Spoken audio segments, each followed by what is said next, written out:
Hello children, as already told in the previous video, we are discussing with the preparation of alkanes. Alkanes की preparation discuss कर रहे हैं जिसमें 3 major methods होते हैं. पहला हम कर चुके हैं, दूसरा है unsaturated hydrocarbon से preparation, यानी कि unsaturated hydrocarbon से preparation में हम alkene और एल्काइन से एल्केन की प्रिपरेशन पढ़ते हैं. ये आप 10th में भी पढ़ चुके हैं. ये वीडियो भी हम कंप्लीट कर चुके हैं. Now the third and the most important one is from carboxylic acids. जब आप 12th क्लास में जाएंगे तो वहां ऑर्गेनिक में एक चैप्टर है aldehyde ketones and carboxylic acids. So carboxylic acid section में डी कार्बोक्सिलेशन हेडिंग है 12th में. D carboxylation, okay, D carboxylation भी कहा जाता है एक्चुअली इसको. तो कार्बोक्सिलिक एसिड से एल्केन की प्रिपरेशन डी कार्बोक्सिलेशन भी कहलाती है. तो आप नेक्स्ट ईयर इसको जो है 12th में डी कार्बोक्सिलेशन हेडिंग के अंदर पढ़ेंगे और बिल्कुल सेम टू सेम टॉपिक है, कोई डिफरेंस नहीं है, सेम रिएक्शंस है, सेम मैकेनिज्म है. So take it very seriously because this you are going to study 2 times this year for the preparation of alkanes and next year in the chemical properties of carboxylic acids की carboxylic acid को decarboxylate करा दें from soda lime decarboxylation and electrolytic. देखिए यहाँ decarboxylation word आया हुआ है, इसीलिए मैंने बोला कि 12th में ये डीकार्बोक्सिलेशन हेडिंग है. तो ये कार्बोक्सिलिक एसिड्स की केमिकल प्रॉपर्टीज में ये रिएक्शन दिया हुआ है 12th की एनसीईआरटी में as it is.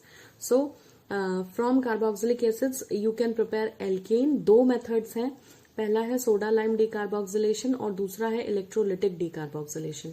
So we will discuss them in detail in this video and we will see कि कार्बोक्सिलिक एसिड से कैसे आप एल्केन प्रिपेयर कर सकते हैं. रिएक्शन, और मैंने आपको पिछले वीडियो में बता दिया था कि डीकार्बोक्सिलेशन रिएक्शंस 2 तरह की होती हैं, मतलब 2 तरह से आप डीकार्बोक्सिलेशन करा सकते हैं. पहला तो है by the use of soda lime and this is called as soda lime decarboxylation.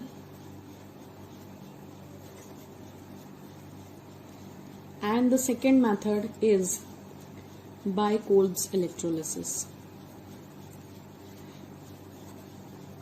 इन दोनों ही मेथड में आपको ध्यान रखना है कि आप जो है कार्बोक्सिलिक एसिड से एल्केन बनाएंगे, राइट, और CO2 का रिमूवल होगा. ये बहुत ध्यान देने लायक बात है. तो हम इन दोनों मेथड्स को एक एक करके डिस्कस करते हैं. इनमें से पहला मेथड जो है वो तो बहुत इजी है. The first method is soda lime decarboxylation. इसका मतलब आपको डीकार्बोक्सिलेशन कराना है, CO2 का रिमूवल है by the use of soda lime.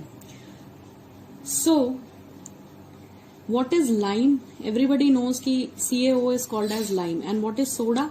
So we know NaOH is called as soda. So NaOH plus CaO is the reagent used for doing this decarboxylation, इसलिए इसका नाम सोडा लाइम डीकार्बोक्सिलेशन है. तो जब आप soda और lime use करेंगे तो कार्बोक्सिलिक एसिड डीकार्बोक्सिलेट हो जाएगा, मतलब उसमें से CO2 माइनस हो जाएगी. मैंने कहा था जहां भी DE वर्ड आए वहां माइनस होता है कुछ ना कुछ, तो यहाँ CO2 माइनस हो रही है. अब आप ध्यान दें कि सबसे पहले आपको नोट करना है कि ये रिएक्शंस होती हैं कार्बोक्सिलिक एसिड्स के सोडियम सॉल्ट्स में. So what happens, carboxylic acid, sodium और पोटेशियम कोई भी सॉल्ट हो सकता है, सोडियम और पोटेशियम सॉल्ट्स को आप डीकार्बोक्सिलेट कराते हैं and you get alkane in reactions में. इन दोनों ही रिएक्शन में मैकेनिज्म और मेथड अलग है लेकिन काम एक ही है. दोनों में क्या होता है कि कार्बोक्सिलिक एसिड का सोडियम या पोटेशियम सॉल्ट डीकार्बोक्सिलेट होकर एल्केन बनाता है. ठीक है, अब हम इसमें एक रिएक्शन देख लेते हैं. तो हमने कहा कि कार्बोक्सिलिक एसिड का सोडियम या पोटेशियम सॉल्ट, तो वो होता है कुछ ऐसा. ये हो गया सोडियम सॉल्ट, ठीक है, और अगर Na की जगह K लिख देंगे तो पोटेशियम सॉल्ट हो जाएगा. अब इसका कराना है डीकार्बोक्सिलेशन, सोडा लाइम मेथड है, तो एरो पे लिखेंगे NaOH plus CaO followed by heating. ठीक, अब हमें ये CH3CONA कहाँ से मिला? हम तो कार्बोक्सिलिक एसिड जानते हैं, तो पहले ये देख लें कि ये कहाँ से आया.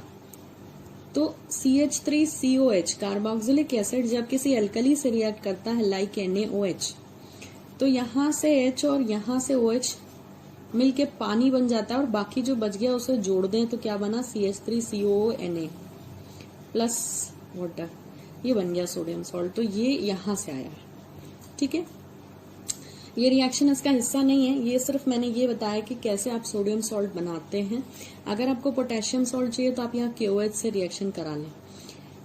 अब आपने NaOH और CaO सोडा लाइम से इसकी रिएक्शन कराई तो देखें क्या होता है कि यहां से जो है, जो भी आपके रिएक्टेंट्स हैं इनमें से CO2 हमेशा ध्यान रखें निकलती है, but in the form of Na2CO3। कैसे, ये देखें,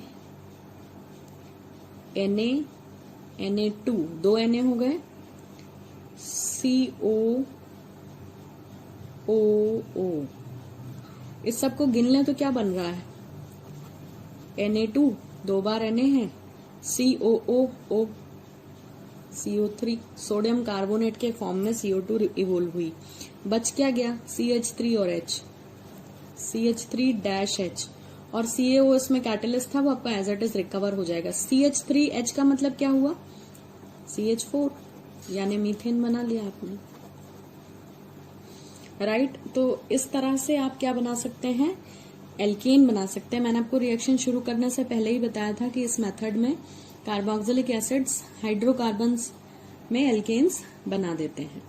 तो ये बहुत इजी मेथड है with the help of soda lime decarboxylation, कैसे आप कार्बोक्सिलिक एसिड को एल्केन में कन्वर्ट कर सकते हैं। Now we will see Kolbe electrolysis method, थोड़ा सा लेंदी है और actually we will discuss the mechanism जिससे आपको प्रॉपर समझ में आए। अगर आपको इलेक्ट्रोलिसिस का पूरा मैकेनिज्म याद है, प्रोसेस याद है, तो आपको मालूम है कि इलेक्ट्रोलिसिस कराते समय किसी भी चीज का इलेक्ट्रोलिसिस कहाँ होता है, एक तरह के कंटेनर में, ठीक है। इस कंटेनर में दो रॉड्स होती हैं, ठीक है, दो रॉड्स होती हैं, एक को हम एनोड बोलते हैं, एक को हम कैथोड बोलते हैं, ठीक है। ये हो गई हमारी एनोड। अल्फाबेटिकली याद कर ले, ABCD में A पहले आता है तो आगे वाली को एनोड बोलना है, और पीछे C बाद में आता है तो पीछे वाली को कैथोड बोलना है। फिर एक चीज और याद रखें, एनोड पे हमेशा ऑक्सीडेशन होता है, ठीक है। तो एनोड पे ऑक्सीडेशन होता है और कैथोड पे रिडक्शन होता है, ये भी अल्फाबेटिकली याद कर लें। मैंने बोला था ABCD में A पहले आता है तो आगे वाली को एनोड बोल दे, पीछे वाली को कैथोड बोल दे, क्योंकि C ABCD में बाद में आता है। ऐसे ही ABCD में O पहले आता है और R बाद में आता है, यानी A पर ऑक्सीडेशन होगा और C पर रिडक्शन होगा। ऐसे आप कंफ्यूज नहीं होंगे कि कहाँ ऑक्सीडेशन कहाँ रिडक्शन। अब ध्यान दें, यहां पर आपको क्या करना है, इसको प्लस टर्मिनल से जोड़ दें और इसको माइनस से जोड़ दें। एनोड पॉजिटिवली चार्ज्ड होती है इलेक्ट्रोलिटिक सेल में, ठीक है, ऐसा ध्यान रख लें। और इस कंटेनर में सोल्यूशन भरा है किस चीज का, तो ये सोल्यूशन भरा हुआ है आपका CH3CONA, सोडियम सॉल्ट है ये, कार्बोक्सिलिक एसिड का, और साथ में है पानी। अब आपको ध्यान देना है कि इस पूरे सोल्यूशन में 4 तरह के आयंस होंगे। 4 तरह के आयंस मैं आपको डिसोसिएट करके बताती हूँ पहले कि 4 तरह के आयंस इसमें कैसे होंगे। देखिए, तो CH3CONA जब डिसोसिएट होगा तो आपको क्या दे देगा, एक तो CH3CO माइनस ऑक्सिलेट आयन, साथ में सोडियम आयन, तो ये 2 आयन हो गए, एक नेगेटिव एक पॉजिटिव इसमें। और वाटर का भी डिसोसिएशन होता है तो वाटर बनाता है H plus plus OH minus, तो 2 कटायन 2 एनायन आपको यहाँ पे सोल्यूशन में होंगे। कौन कौन से, एक हो गया CH3CO माइनस और कैटायन हो गया Na प्लस। ऐसा क्यों हो रहा है, क्योंकि ये इलेक्ट्रोलाइट्स हैं, ठीक है, और इलेक्ट्रोलाइट्स में जब इलेक्ट्रिसिटी पास होती है तो वो आयोनाइज हो जाते हैं, इसीलिए ये आयोनाइजेशन हुआ है। तो CH3CO माइनस और Na प्लस बन गया तो दोनों आयन्स अलग हैं। वैसे ही वाटर के डिसोसिएशन से H प्लस OH माइनस, तो आपको 4 आयन्स हैं। अब ये आयन्स पे जो चार्ज है, ये चार्ज को खत्म करने के लिए अपोजिट चार्ज के इलेक्ट्रोड की तरफ बढ़ते हैं, ठीक है। अब आपका एनोड है पॉजिटिव, तो वहां कौन जाएगा, नेगेटिव वाले आयन, तो नेगेटिव वाले आयन में कौन कौन है, CH3CO माइनस है और OH माइनस है। तो OH माइनस तो जाएगा नहीं, क्योंकि वो जल्दी उसका रिडक्शन पोटेंशियल हाई होता है, इसलिए वो ऑक्सीडाइज नहीं होगा। लेकिन CH3CO माइनस एनोड की तरफ जाएगा, और इधर कैथोड है माइनस, तो इसकी तरफ H प्लस आयन आएंगे, सोडियम नहीं जाएगा, विद द सेम रीजन कि इनका रिडक्शन आसानी से नहीं होता। तो आपको क्या समझ आ गया कि एनोड जो है वो खुद पॉजिटिव है, इसलिए उसकी तरफ कौन जा रहा है, नेगेटिव आयन। ठीक है, और आपने ये भी देख लिया कि कैथोड जो है वो नेगेटिव है, इसलिए उसकी तरफ कौन जा रहा है, पॉजिटिव आयन। ठीक है, तो इन 4 आयन्स में से 2 का मूवमेंट है और 2 नहीं मूव करते। अब ध्यान दें, जो 2 आयन्स नहीं मूव करते उनका क्या होता है। तो जो 2 आयन्स नहीं मूव कर रहे वो हैं Na+ और OH माइनस। ये मिलकर जो है क्या बना देते हैं, सोल्यूशन में NaOH। तो आपको NaOH मिलेगा सोल्यूशन के अंदर। ठीक है, और मैंने पीछे लिख दिया था कि CH3CO माइनस कहाँ चला जाएगा, एनोड पर अपना चार्ज खत्म करने, और H प्लस कहाँ चला जाएगा, ये कैथोड पे चला जाएगा अपना चार्ज खत्म करने के लिए। ये अपोजिट इलेक्ट्रोड्स की तरफ जाते हैं, ये माइनस है तो प्लस कैथोड पे इलेक्ट्रोड पे जा रहा है, और ये प्लस है तो ये माइनस वाले इलेक्ट्रोड पे जा रहा है, और ये मूव नहीं करते, आपस में रिएक्ट करके NaOH बना देंगे सोल्यूशन में। ठीक, अब हम देखते हैं कि एक्चुअली सोडा लाइम डीकार्बोक्सिलेशन में रिएक्शन क्या होती है, फिर हम इस मैकेनिज्म को आगे बढ़ाएंगे। सोडा लाइम डीकार्बोक्सिलेशन हम पढ़ चुके हैं, we are talking about Kolbe's electrolysis. तो कोल्ब्स इलेक्ट्रोलिसिस में रिएक्शन क्या होती है, जरा ध्यान दें कि सोडियम सॉल्ट लिया आपने कार्बोक्सिलिक एसिड का, इसको वाटर में मिक्स किया। यही मैंने बताया था कि ये 2 चीजें आपके इलेक्ट्रोलिटिक कंटेनर में होंगी। अब बनेगा क्या, नाम है डीकार्बोक्सिलेशन, तो CO2 तो निकलेगी, ये दिख रहा है CO2 का मॉलिक्यूल, और आगे 2 लिखा है, इसका मतलब 2 CO2 निकलेंगे। CO2 निकाल लिया। अब हमें ये भी पता है एल्केन बनेंगे, इसका मतलब R, ये दोनों R आपस में जुड़ जाएंगे। अब बचा क्या, अब बचा है NaOH, ट्वाइस ऑफ Na। देखो ये वाटर का मतलब क्या होता है, HOH और HOH। तो यहां से 2R आप पहले ही निकाल चुके हो। देखो मैं बता देती हूँ क्या क्या बन चुका है। 2 CO2 बन चुका है, 2R बन चुका है, क्या बचा है यहाँ, 2 Na बचे हैं। और यहाँ पे क्या है, यहाँ पे जब 2 Na बचे हैं तो ये 2 OH लेकर के 2 NaOH बना देंगे, और क्या बचा, H2 बचा, तो साथ में हाइड्रोजन गैस रिलीज होगी। तो एल्केन बनने के साथ साथ 3 by product CO2 gas, NaOH और H2 गैस भी बनती है इस प्रोसेस में। अब अभी मैंने यहाँ पे अल्काइल ग्रुप कुछ लिया नहीं था, R रखा है। मैं क्या एग्जाम्पल ले लेती हूँ, मैं R की जगह अगर CH3 ले लूं, ठीक है, और उसको वाटर से रिएक्ट कराऊं। अब यहाँ 2 मॉलिक्यूल्स क्यों लेना है, इसके पीछे एक लॉजिक है। देखिए सेम प्रोडक्ट बनेगा, CO2 निकल जाएगी, R हमें चाहिए, 2 R चाहिए, इसलिए हम यहाँ 2 लिख रहे हैं, क्योंकि हमें क्या चाहिए होगा, CH3-CH3, ये क्या बन गया, C2H6, इथेन बन गया है, प्लस 2 NaOH। बाकी सारे जो है प्रोडक्ट्स आपके सेम टू सेम बनेंगे जो ऊपर बने थे। ठीक है, बस R को CH3 लेने से आपको पता चल गया कि आपने इथेन यहाँ पे बना लिया है। ध्यान रखें, आप इस मेथड से मिथेन कभी नहीं बना सकते। अगर आपको मिथेन बनाना है तो सोडा लाइम मेथड यूज करें। तो ये हमारी रिएक्शन थी कोल्ब इलेक्ट्रोलिसिस की, जिससे हमेशा क्या बन रहा है, एल्कीन बन रहा है। ठीक है, अब आप देखें कि इसका मैकेनिज्म क्या हुआ। एक्चुअली रिएक्शन में हो क्या रहा है, उस वेसल में इलेक्ट्रोलिटिक जो आपने अरेंजमेंट किया उसमें हो क्या रहा था। तो हमने बात की थी, वहां 2 इलेक्ट्रोड है, एक है एनोड। एनोड पे मैंने आपको ऊपर बताया था कि CH3CO जाता है। तो एनोड पे क्या होता होगा, एनोड पर 2 CH3COO, इस पर होता है माइनस चार्ज। माइनस का मतलब 2 इलेक्ट्रॉन, एक ये कोना एक ये कोना, 2 इलेक्ट्रॉन। ठीक है, ये एक अनस्टेबल स्पीशीज है। ये सोडियम के साथ बॉन्ड तोड़कर एक्चुअली हुआ यूं कि CH3COONA ये था। अब इसने क्या किया, दोनों इलेक्ट्रॉन्स उठा लिए, ये जो सोडियम के साथ बॉन्ड था, और ये दोनों ही जो है इसके ऊपर माइनस के फॉर्म में आ जाते। तभी तो सोडियम Na+ के फॉर्म में यहां से रिलीज हुआ था, बिना इलेक्ट्रॉन के, बॉन्डिंग इलेक्ट्रॉन के। तो यहाँ पे 2 इलेक्ट्रॉन्स हैं CH3CO के ऊपर।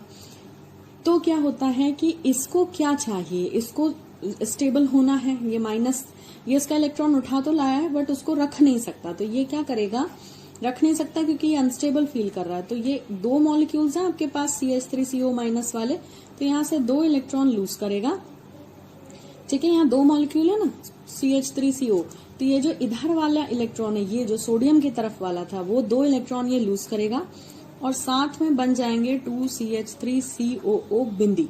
बिंदी का मतलब क्या है कि 1 इलेक्ट्रॉन इसके ऊपर बचेगा जो इसका खुद का था इस बॉन्ड में, ये वाला जो इसका खुद का इलेक्ट्रॉन था, तो ये कहलाएगा एसीटेट फ्री रेडिकल। यानी यहां से आपको ये समझ में आ गया कि ये reaction free radical mechanism follow करती है। नाउ सी इस फ्री रेडिकल का क्या होगा, तो 2CH3COO ये फ्री रेडिकल है। ठीक है, अब इसको एक और इलेक्ट्रॉन चाहिए। आपको मालूम है फ्री रेडिकल बहुत ज्यादा रिएक्टिव होता है, उसको तुरंत से जो है कुछ चाहिए रहता है फटाक से बॉन्ड बनाने के लिए। तो ये फ्री रेडिकल यहाँ से क्या करेगा, ये जो बॉन्ड है CH3 और C के बीच में, इसे ब्रेक करके इसका एक इलेक्ट्रॉन उठा के ले लेगा। ठीक है, तो यहाँ पे क्या होगा कि ये वाला जो CH3 है, इसको सिर्फ एक इलेक्ट्रॉन बचेगा, एक तो ये ले गया। एक्चुअली क्या होता है, जब भी फ्री रेडिकल बनता है तो फ्री रेडिकल कैसे बनता है, होमोलिटिक क्लीवेज से बनता है। तो एक इलेक्ट्रॉन ये ले जाता है, जो बॉन्डिंग में 2 लोग होते हैं उसमें से आधा आधा ले लेते हैं, 2 इलेक्ट्रॉन से एक बॉन्ड बना होता है, तो एक ले जाता है और दूसरा ले जाता है। तो ये एक इलेक्ट्रॉन लेके चला गया, लेकिन दूसरा किस पे बच गया, इस कार्बन पे, तो यहाँ पे ये मिथाइल फ्री रेडिकल बन जाएगा। ठीक है, और साथ में क्या निकल जाएंगे, 2 CO2 मॉलिक्यूल। ठीक, अब देखें कि ये जो मिथाइल फ्री रेडिकल है, ये क्या करेंगे, आपस में जुड़ जाएंगे। एक फ्री रेडिकल दूसरे फ्री रेडिकल से जुड़कर क्या बना लेंगे, C2H6 बना लेंगे और साथ में CO2 गैस निकल चुकी है। तो ये तो रिएक्शन हुई एनोड पे। अब देखें कैथोड पे क्या होता है। तो कैथोड पे बड़ी आसान सी रिएक्शन होती है। हमने कहा था कैथोड पे कौन जाता है, कैथोड होती है खुद नेगेटिव, तो कैथोड पे जाते हैं H+। तो H+ जाएगा, इलेक्ट्रॉन एक्सेप्ट करेगा, तो यहाँ पर रिएक्शन फिर से बैलेंस करनी है। 2 इलेक्ट्रॉन लॉस हुए हैं, हमें मालूम है एनोड पे जो इलेक्ट्रॉन्स निकलते हैं वो कैथोड पे गेन हो जाते हैं। तो ये यहाँ से दोनों इलेक्ट्रॉन एक्सेप्ट करके H2 गैस बना देगा। So this is how the mechanism of this reaction takes place and this is the reaction. This is your reaction of Kolb's electrolysis and this was the mechanism of the reaction. So I hope this was clear. यहाँ पर एक note लगा लें reaction लिखने के बाद कि इस रिएक्शन से आप मीथेन नहीं बना सकते। ठीक है, और हमेशा ध्यान रखें कि इस प्रोसेस से तो आप इक्वल नंबर के कार्बन का एल्केन बनाते हो, क्योंकि आपने CH3COO लिया था, यहाँ 2 कार्बन थे, तो आपने 2 कार्बन का ही एल्केन बनाया है। मगर जो सोडा लाइम मेथड आपने पढ़ा था, सोडा लाइम मेथड में हमेशा 1 कार्बन कम, सोडा लाइम मेथड में आपको दिखा देती हूँ फिर से, यही पढ़ा है आपने। फर्स्ट मेथड था डीकार्बोक्सिलेशन का, यहाँ पे नोट करना है आपको। सोडा लाइम मेथड में क्या होता है कि 1 कार्बन ये वाला जो है वो Na2CO3 बनाने में चला जाता है, इसलिए आपको हमेशा 1 कार्बन लेस जो है एल्केन मिलता है। तो अगर आपको असेंडिंग डिसेंडिंग सीरीज पूछते हैं, बोलते हैं कि एक बड़े कार्बोक्सिलिक एसिड से जिसमें 2 कार्बन है, 1 कार्बन वाला आप जो है एल्केन कैसे बनाएंगे, तो आंसर होगा सोडा लाइम मेथड। ठीक है, लेकिन जो है कोल्ब्स इलेक्ट्रोलिसिस में नंबर ऑफ कार्बन सेम रहता है, लेकिन हम 2 मॉलिक्यूल्स यूज करते हैं। So I hope this was clear to you.